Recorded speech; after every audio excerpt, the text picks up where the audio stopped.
बातें करते हम खेतों की और उसके रखवाली की, बाग बगीचा फल फूलों और फसलों की हरियाली की। हम बीजों की बातें करते उत्तम जल संसाधन की, हम तकनीकी बातें करते फसलों के उत्पादन की। हर किसान का सपना सच हो जीवन सुखद बनाने को, गाँव-गाँव के हर आंगन का प्यारा सा ये दर्शन। कृषि दर्शन, कृषि दर्शन, कृषि दर्शन, कृषि दर्शन, कृषि दर्शन, कृषि दर्शन, कृषि दर्शन, कृषि दर्शन। कृषि दर्शन कार्यक्रम में आप सभी किसान भाई बहनों का तहे दिल से स्वागत है। रूपा भोजी का जोहार, नमस्कार। खेत खलिहान और हमारे सफल किसान। तो चलिए चलते हैं कृषि समाचार की ओर, जहां मिलेगी कृषि से संबंधित कई जानकारियां। नमस्कार, कृषि समाचार में आपका स्वागत है। मैं हूं अंशुशिखा लकड़ा। आइए देखते हैं आज कृषि समाचार में क्या है खास। बागवानी खेती के लिए राज्य बागवानी मिशन गैर कार्यान्वित जिला योजना। सिंचाई के लिए ले सकते हैं 2 योजनाओं से लाभ। लत्तेदार बोदी के बेहतर उत्पादन के लिए लगाएं उन्नत प्रभेद बिरसा श्वेता। अब समाचार विस्तार से। राज्य में बागवानी खेती को बढ़ावा देने के लिए राज्य बागवानी मिशन गैर कार्यान्वित जिला योजना चलाई जा रही है।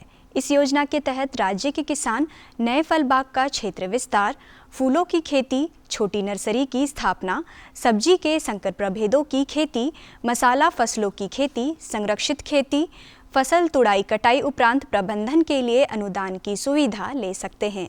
इस योजना से लाभ लेने के लिए जिला उद्यान कार्यालय से संपर्क करें। राज्य के कई जिलों में सिंचाई की सुविधा बढ़ाने के लिए 2 योजनाएं चलाई जा रही हैं। इसमें पहली योजना में सरकार डीप बोरिंग करा के समरसेबल पंप सेट उपलब्ध कराएगी। इसकी कुल योजना लागत 3.5 लाख रुपए है, जबकि दूसरी योजना में सरकार किसान के मध्यम या निचली जमीन में तालाब निर्माण कराएगी।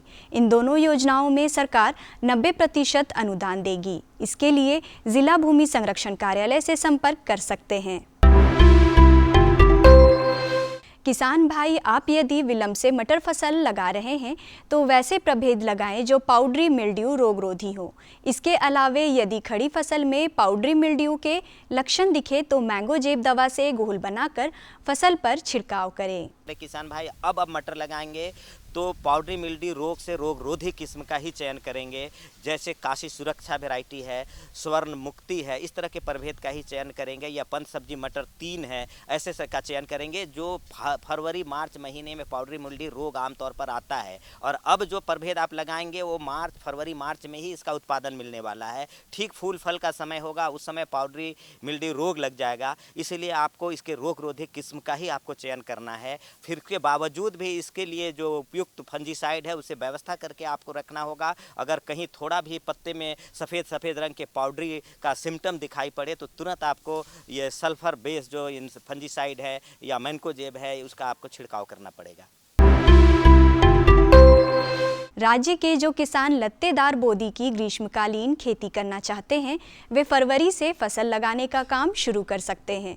लत्तेदार बोदी के बेहतर उत्पादन के लिए उन्नत प्रभेद बिरसा श्वेता, स्वर्ण श्वेता या स्वर्ण हरिता लगाएं। लत्तेदार बोदी की बुआई के लिए 15 किलोग्राम बीज प्रति हेक्टेयर की दर से लगाएं। बुआई में कतार से कतार की दूरी 75 सेंटीमीटर और पौधा से पौधा की दूरी 15 सेंटीमीटर रखें। लत्तेदार बोदी का बेहतर उत्पादन देने में सक्षम उन्नत प्रभेद बिरसा श्वेता, स्वर्ण श्वेता और स्वर्ण हरिता की उत्पादन क्षमता 100 से 150 क्विंटल प्रति हेक्टेयर है। राज्य के किसान ऊपरी जमीन में सब्जी, दलहनी या किसी और फसल की खेती में निकौनी का काम करने के लिए कृषि उपकरण व्हील हो की मदद ले सकते हैं। व्हील हो की कार्यक्षमता 18 से 20 डेसिमल प्रतिदिन है। आज हम जानेंगे लत्तेदार सब्जी फसल को रासायनिक दवा के बिना कैसे कीट मुक्त रखें। किसान भाइयों, आप लत्तेदार सब्जी फसल की खेती करने जा रहे हैं तो फसल लगाने से 1 सप्ताह पहले खेत के चारों ओर 2 से 4 पंक्तियों में मक्का फसल लगा दें। चारों ओर से लगे मक्का फसल के घेरे के अंदर लत्तेदार सब्जी फसल लगाएं। मक्का फसल की घेराबंदी लत्तेदार सब्जी में लगने वाले कीटों की रोकथाम करेगी। और अब एक नज़र राज्य के 5 प्रमुख शहरों के मौसम के मिजाज पर। आज राज्य के 5 प्रमुख नगरों के अधिकतम और न्यूनतम तापमान कुछ इस प्रकार दर्ज किए गए। रांची का अधिकतम तापमान 18 डिग्री सेल्सियस रहा। कृषि समाचार में आज इतना ही। अगले दिन अगले अंक में फिर मुलाकात होगी कुछ ताज़ा तरीन खबरों के साथ। तब तक के लिए दीजिए इजाज़त। नमस्कार, जोहार। अभी आप देख रहे थे कृषि समाचार, जिसके अंतर्गत आपने जानकारी ली मंडी के भाव के बारे में, मौसम के मिजाज के बारे में और तरह तरह की खेती बाड़ी के बारे में। वक्त हो चला है एक छोटे से विराम का। कहीं जाइएगा नहीं, हम तुरंत हाजिर होते हैं। भारत सरकार का हर प्रयास किसानों को दे रहा है एक नई आस। देश के किसानों की खुशहाली और उन्हें आत्मनिर्भर बनाने के लिए भारत सरकार समर्पित है। प्रधानमंत्री श्री नरेंद्र मोदी जी के नेतृत्व में कृषि क्षेत्र में किए गए निरंतर प्रयासों के फलस्वरूप देश खाद्यान्न व बागवानी के क्षेत्र में आत्मनिर्भर हो चुका है और देश में दलहन का उत्पादन भी बढ़ा है। इसी तरह भारत सरकार ने खाद्य तेलों के उत्पादन को बढ़ाने के भी अनेक प्रयास किए हैं। इसी क्रम को आगे बढ़ाते हुए माननीय प्रधानमंत्री श्री नरेंद्र मोदी जी के नेतृत्व में भारत सरकार ने दूरदर्शी निर्णय लेते हुए राष्ट्रीय खाद्य तेल मिशन ऑयल पाम की शुरुआत की है। इस मिशन से देश भर के किसानों को बहुत लाभ मिलेगा। कृषि के पूंजी निवेश में वृद्धि होगी, खाद्य तेल आयात पर देश की निर्भरता कम होगी और रोजगार के नए अवसर पैदा होंगे। खाने के तेल में आत्मनिर्भरता के लिए अब राष्ट्रीय खाद्य तेल मिशन ऑयल पाम का संकल्प लिया गया है। इससे किसानों को तो सीधा लाभ होगा ही, गरीब और मध्यम वर्ग के परिवारों को सस्ता और अच्छी क्वालिटी का तेल भी मिलेगा। यही नहीं, ये मिशन बड़े स्तर पर रोजगार का निर्माण करेगा। इस मिशन के अंतर्गत ऑयल पाम का रकबा और पैदावार बढ़ाने पर जोर देने के लिए सरकार ने 11,000 करोड़ रुपए से अधिक की सहायता राशि निर्धारित की है। मिशन के तहत सरकार ने ऑयल पाम की खेती के लिए रोपण आदि की सहायता में बढ़ोतरी करते हुए पहले मिलने वाले 12,000 रुपए प्रति हेक्टेयर को बढ़ाकर 29,000 रुपए प्रति हेक्टेयर तक कर दिया है। ऑयल पाम के पुराने बागों के पुनरुद्धार के लिए 250 रुपए प्रति पौधा के हिसाब से विशेष सहायता दी जा रही है। पौधारोपण सामग्री की कमी दूर करने और बीजों की पैदावार करने वाले बागों को भी सहायता दी जाएगी। इसके तहत 15 हेक्टेयर ऑयल पाम उद्यान के लिए 80 लाख रुपए तक की सहायता राशि दी जाएगी। इसके अलावा नर्सरी विकास के लिए 40 लाख रुपए तक तय किए गए हैं। पूर्वोत्तर और अंडमान राज्यों के लिए विशेष सहायता का भी प्रावधान है। ऑयल पाम के किसान ताजे फलों के गुच्छे यानी FFB का उत्पादन करते हैं, जिनकी वर्तमान में कीमतें अंतर्राष्ट्रीय मूल्यों में उतार चढ़ाव के आधार पर तय होती हैं।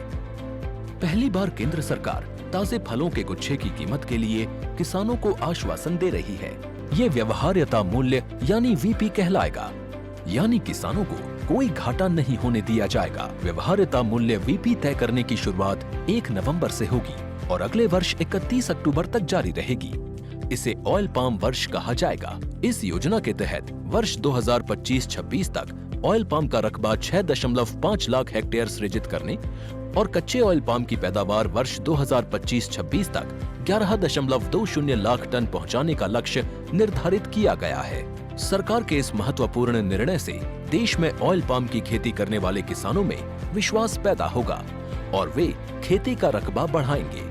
इस तरह पाम ऑयल का उत्पादन भी बढ़ेगा, जिससे किसानों की आय बढ़ेगी और ग्रामीण अर्थव्यवस्था भी सुदृढ़ होगी। जानकारी का पिटारा खुल चुका है और आज की पहली जानकारी है दलहनी और तेलहनी फसलों में पोषक तत्वों का प्रबंधन के बारे में। आइए लेते हैं जानकारी। किसी भी पौधों के विकास के लिए पोषक तत्वों का प्रबंधन बहुत ही आवश्यक होता है। ये पोषक तत्व ही हैं जिन पर फसलों की पैदावार निर्भर करती है। किसी भी फसल से अच्छा उत्पादन लेने के लिए 16 पोषक तत्वों का प्रबंधन किया जाता है। कोई भी फसल हमारे किसान भाई लगाते हैं तो उनका उत्पादन एक लक्षित उत्पादन जो होता है उसको लेना है, तो उसके लिए किसान भाइयों को सबसे पहले ध्यान देना चाहिए पोषक तत्व प्रबंधन। पोषक तत्व प्रबंधन के दौरान जैसे कोई भी फसल हमारे किसान भाई लगाते हैं तो उसमें 16 प्रकार के पोषक तत्व चाहिए और मिट्टी से 13 प्रकार का पोषक तत्व लेते हैं। लेकिन हमारे यहाँ के किसान भाई क्या है कि जितना उनके पास गोबर खाद है वो डाल दिए, जो उनके पास रासायनिक खाद का जो उनके पास प्रबंधन हुआ उसको डाल दिए। लेकिन हमारे किसान भाई क्या है, बीज अच्छा लगाते हैं क्योंकि उनको दिमाग में रहता है कि हमको उत्पादन अच्छा से अच्छा लेना है। लेकिन कोई भी फसल जब उत्पादन अच्छा देती है या लक्षित उत्पादन देती है तो उसको जब तक पोषक तत्व अच्छा नहीं मिलेगा तब तक उत्पादन नहीं मिलेगा। इस दिशा में जो हमारी खास करके दलहनी और तिलहनी फसलें होती हैं, इसमें हमारे किसान भाई जो हमारा माइक्रोन्यूट्रिएंट है या सेकेंडरी न्यूट्रिएंट है उसका प्रबंधन नहीं करते हैं। बस हमारे किसान भाई जनरली प्राथमिक पोषक तत्व DAP, यूरिया, पोटास का कर देते हैं। लेकिन उसमें भी हमारे किसान भाई यूरिया का ज़्यादा ध्यान देते हैं और पोटास और फास्फोरस का भी ध्यान देते हैं। लेकिन हमारे किसान भाई यदि अपनी सरसों की फसल में, दलहनी फसल में सल्फर का प्रबंधन अच्छा करें तो उससे उत्पादन अच्छा मिलेगा, क्योंकि हमारी दलहनी तिलहनी फसलों में सल्फर का आवश्यकता होता है ज़्यादा। उसके साथ साथ यदि सल्फर उपयोग करते हैं तो दलहनी और तिलहनी फसलों में जो फफूंदी जनक बीमारी आती है या हमारी ये रबी मौसम की फसलें जो होती हैं इनमें ठंडा का जो असर होता है, ये भी असर हमारे किसान भाई सल्फर का प्रयोग करते हैं। सल्फर प्रयोग करने का 2 तरीका है। यदि हमारे किसान भाई फसल लगाने के पहले सॉइल एप्लीकेशन में कर दें सल्फर, यदि मिट्टी जांच के अनुसार करते हैं तो ज़्यादा अच्छा होगा। नहीं, हमारे किसान भाई 10 kg से लेकर के और 20-25 kg तक का सल्फर का प्रयोग सॉइल एप्लीकेशन कर सकते। तिलहनी और दलहनी फसलों की खेती करते वक्त अक्सर ऐसा देखा जाता है कि प्राथमिक तथा सूक्ष्म पोषक तत्वों के इस्तेमाल के बावजूद फसलों की बढ़वार अच्छी नहीं होती। ऐसे में ये अति आवश्यक है कि किसान भाई इन फसलों में सल्फर के 20 ग्राम 1 लीटर पानी में घोल बनाकर छिड़काव करें।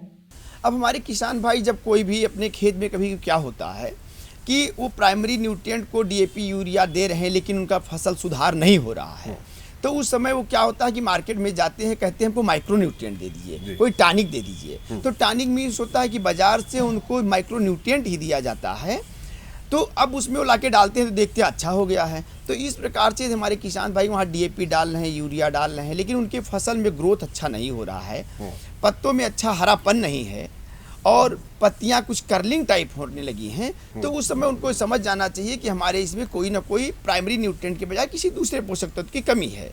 अब उस दिशा में हमारे किसान भाई, यदि कमी नहीं भी है, यदि हमारे किसान भाई अपने दलहनी और तिलहनी फसलों में सल्फर का, यदि अभी तो फसल लगा दी हमारे किसान भाई, यदि उसमें वो सल्फर का घोल बना करके छिड़काव करते हैं तो उनका उसमें काफ़ी अच्छा परिणाम मिलेगा। खड़ी फसल में वो कर सकते हैं। खड़ी फसल में करने के लिए किसान भाइयों को हमारे 2% सल्फर का घोल बनाएं, जो 90% पानी में घुलनशील आता है। बहुत सारे बाजार में मार्केट के नाम से आते हैं, सल्फेक्स का आता है, साल्वर करके आता है। यदि उसको ला करके हमारे किसान भाई 2% का घोल बना करके, मीन्स कि 1 लीटर पानी में 20 ग्राम तक का यदि घोल बना करके हमारी दलहनी और तिलहनी फसलों में डालते हैं तो उसका अच्छा परिणाम मिलेगा। किसान भाइयों, दलहनी फसलों की एक खासियत ये है कि ये वातावरण से नाइट्रोजन लेकर मिट्टी में अवशोषित कर देती है। इतना ही नहीं, ये फसलें जब परिपक्व होने के बाद काटी जाती तो इनसे झड़कर गिरी पत्तियां भी मिट्टी में मिलकर उनकी उर्वरा शक्ति बढ़ाती है। अरहर की फसल या कोई भी जो हमारी दलहनी फसल जो होती है उसको जब हमारे किसान भाई खेत में लगाते हैं तो स्वाभाविक है कि मिट्टी की उर्वरा शक्ति बढ़ती है। उसका कारण मुख्य रूप से 2 है। पहला कारण है कि जितना वो हमारे फसल जो मिट्टी से नाइट्रोजन लेती है, कहीं उतना वो वातावरण से नाइट्रोजन को जमा कर देती है मिट्टी में, पहला कारण अवशोषित करती है। जी। दूसरा कारण है कि जब हम दलहनी फसल को काटते हैं अपने खेत में परिपक्व होने के बाद, तो हम देखते हैं कि मैक्सिमम उसकी जो पत्तियां होती हैं सब हमारी मिट्टी में झड़ जाती हैं। उससे हमारे खेत में क्या होता है कि ऑर्गेनिक मैटर बढ़ता है, और जब ऑर्गेनिक मैटर जिस खेत का बढ़ेगा तो स्वाभाविक है कि उसकी फर्टिलिटी, उर्वरता बढ़ेगी। अपने प्रदेश में दलहनी और तिलहनी फसलों की खेती से छोटे किसान भी जुड़े हुए हैं। इनके लिए महंगे महंगे उर्वरकों का प्रयोग अपनी खेती में करना संभव नहीं हो पाता है। यदि वैसे किसान भाई अपनी फसलों के साथ इनकी मिश्रित खेती करें तो वे बाहरी उर्वरकों के प्रयोग से बहुत हद तक बच सकते हैं। अब किसान भाई सूक्ष्म पोषक तत्वों का प्रबंधन करने के लिए क्या है कि यदि उसमें मतलब कल्चरल प्रैक्टिस करते हैं। अच्छा, मान ये क्या हो लीजिए गया? कि जैसे हमारी कोई फसल, मान लीजिए भी कि हमारे किसान आलू लगाए हैं, आलू के साथ कहीं रिज पे वो चना लगा दिए, ठीक है। उसके साथ साथ यदि मान लीजिए हमारे किसान भाई बहुत सारे देखते हैं सरसों लगाए हैं, सरसों के बीच में चना लगा दिए, तो इस प्रकार से एक या दूसरे मटर भी लगाते हैं। मटर के साथ भी सरसों लगा देते हैं हमारे किसान भाई। बहुत सारे किसान गेहूं के साथ हमारा सरसों का मिक्स क्रॉपिंग करते हैं। तो इससे क्या होता है कि उसमें जो सॉइल की फर्टिलिटी है उससे इम्प्रूव करती है। किसी फसल को ज़्यादा चाहिए, किसी फसल को कम चाहिए, कोई डीप रूटेड हमारी फसल होती है, कोई शैलो रूटेड होती है। तो इस प्रकार से पोषक तत्वों का थोड़ा समावेश तो होता है, लेकिन यदि हमारे सॉइल में माइक्रोन्यूट्रिएंट का कमी हो गया है तो कमी होने के लिए फिर हमको ऊपर से ही पोषक तत्वों का उपयोग करना पड़ेगा, क्योंकि हमारे एटमॉस्फेयर से जो कोई भी क्रॉप है वो माइक्रोन्यूट्रिएंट को नहीं लेती है। किसान भाइयों, दलहनी और तेलहनी फसलों से अच्छा उत्पादन लेने के लिए इसकी खेती में शुरुआत से ही ध्यान देने की आवश्यकता होती है। इसके लिए ये जरूरी है कि किसान भाई ज्यादा उत्पादन देने वाले बीज का चयन करें, फिर मिट्टी जांच कराने के बाद ही उर्वरकों का प्रबंधन करें। किसान भाइयों को सबसे बड़ा हमारा सुझाव यही है कि पहली तो यदि पोषक तत्व का प्रबंधन करते हैं किसी भी क्रॉप में, तो पहले वो बीज तो अच्छा ले आते हैं, लेकिन उस बीज के बारे में उनको ये जानना चाहिए कि हम इसका उत्पादन क्षमता क्या है। जिन फसल का उत्पादन क्षमता ज़्यादा होगा उसमें पोषक तत्व का प्रबंधन उनको ज़्यादा से ज़्यादा अच्छा करना पड़ेगा।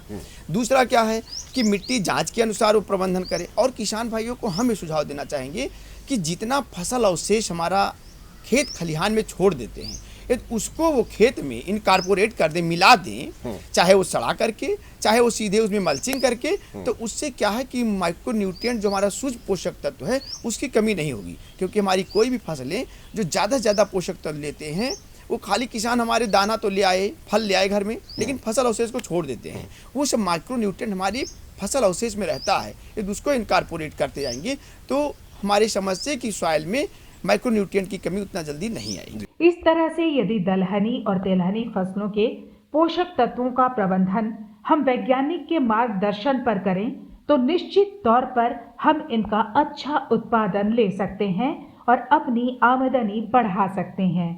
बारी है दूसरी जानकारी की, तो दूसरी जानकारी पशुओं से संबंधित है। जी हाँ, ठंड के मौसम में पशुओं का आवास प्रबंधन हम कैसे करें इस विषय पर, और साथ ही साथ ठंड के मौसम में हम उन्हें बीमारियों से कैसे बचाएं इस विषय पर है। तो चलिए लेते हैं जानकारी, उठाते हैं लाभ। अपने प्रदेश झारखंड में ठंड का मौसम अभी भी मौजूद है। ऐसे किसान भाई जो पशुपालन के व्यवसाय से जुड़े हुए हैं, इस मौसम में उन्हें अपने पशुओं के लिए विशेष देखभाल की जरूरत है।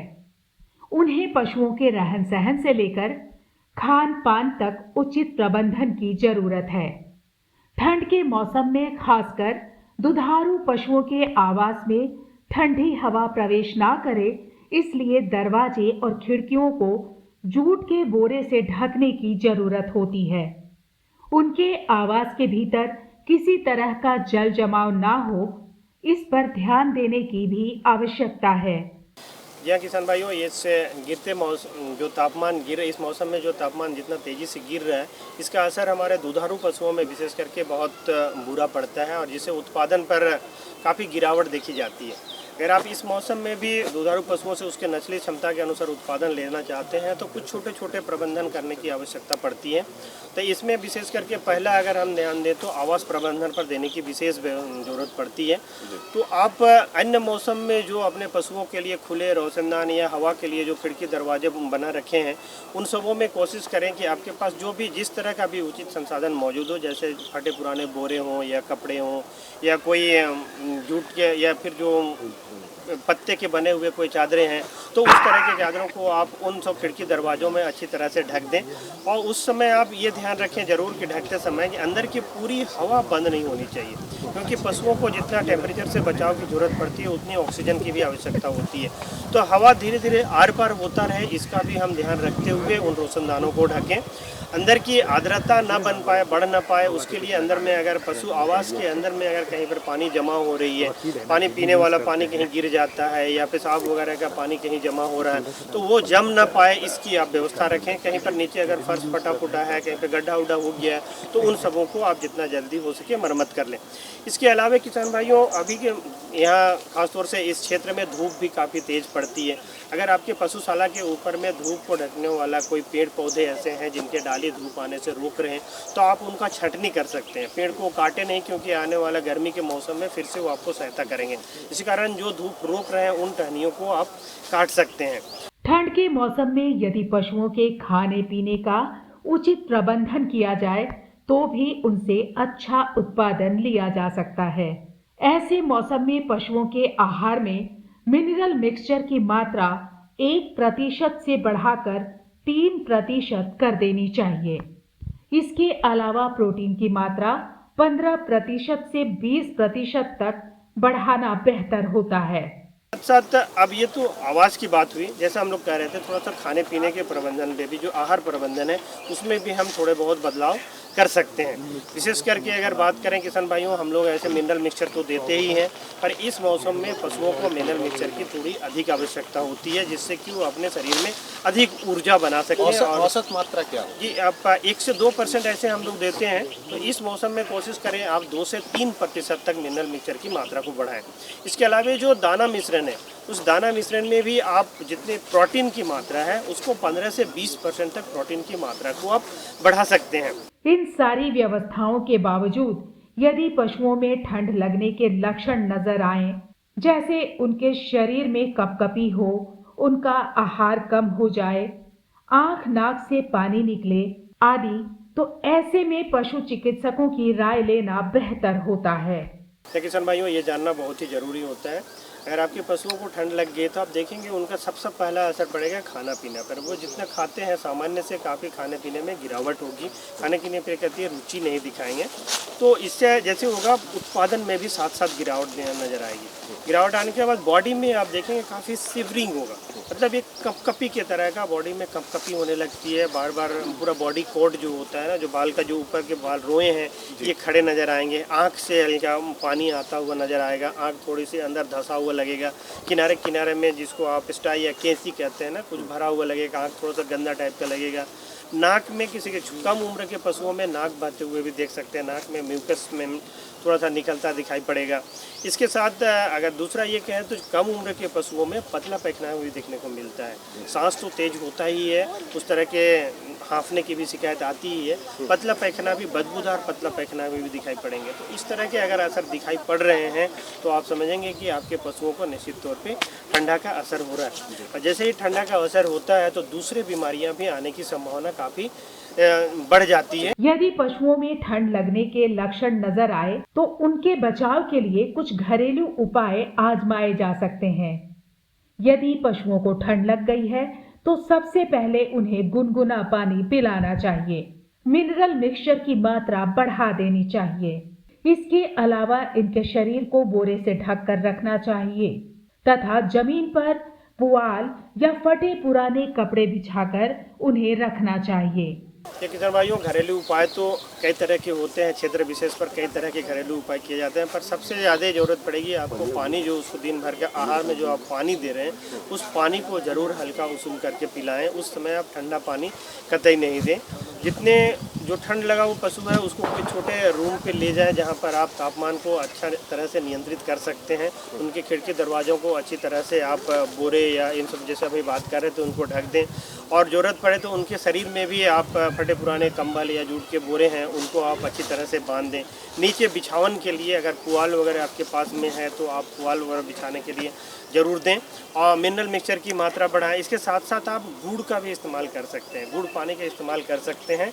इसके अगर गुड़ पानी के अलावा आप हल्दी के गुड़ का भी इस्तेमाल, खाने के साथ में जो दाना है ना उसके साथ में आप हल्दी पाउडर भी दे सकते हैं। हल्दी पाउडर आप 0.5 to 1% तक का इस्तेमाल कर सकते हैं। इससे भी पशुओं को जो गिरते तापमान से लड़ने की शक्ति आती है। किसान भाइयों, पशुओं के अच्छे स्वास्थ्य के लिए इनके आवास के साफ सफाई पर ध्यान देना भी अति आवश्यक है। उनके आवास में हफ्ते में एक दिन चूने का प्रयोग करना अच्छा होता है। फिर हर एक हफ्ते छोड़कर कभी ब्लीचिंग पाउडर तो कभी फिनाइल तो कभी कीटनाशी दवाओं का प्रयोग करना चाहिए। किसान भाइयों, ऐसे तो ये सभी मौसम की ज़रूरत होती है, पर इस समय में भी आप धोने के समय में आप जब पूरी तरह से गोबर वगैरह या जो भी गंदे होते हैं उनको हटा लेते हैं, तो उस स्थिति में आप कम से कम सप्ताह में एक दिन चूने का प्रयोग करें। जो उनका चूना मिलता है उस चूने का घोल आप पूरी तरह से फर्श को धो दें। इससे फर्श में जो काई लगे रहते हैं उससे निजात मिलता ही है, साथ साथ जो फंगस होते हैं ना उससे भी आपको फ़ायदा मिलेगा। इसके आसपास जो माइक्रो ऑर्गेनिज्म पनप रहे होते हैं उनको भी कम करने में सुविधा होती है। इसके साथ फिनाइल का भी आप एक महीने में हर सप्ते में आप हिसाब से बांट लें। एक सप्ते पे आप ब्लीचिंग पाउडर से धोएं, एक बार चूने से धोएं, फिर नेक्स्ट टाइम पे आप फिनाइल का भी इस्तेमाल कर सकते हैं। और समय समय पे आप फिनाइल को पानी में मिलाकर 15 से 20 ml पर लीटर के हिसाब से मिला के छिड़काव भी कर सकते हैं।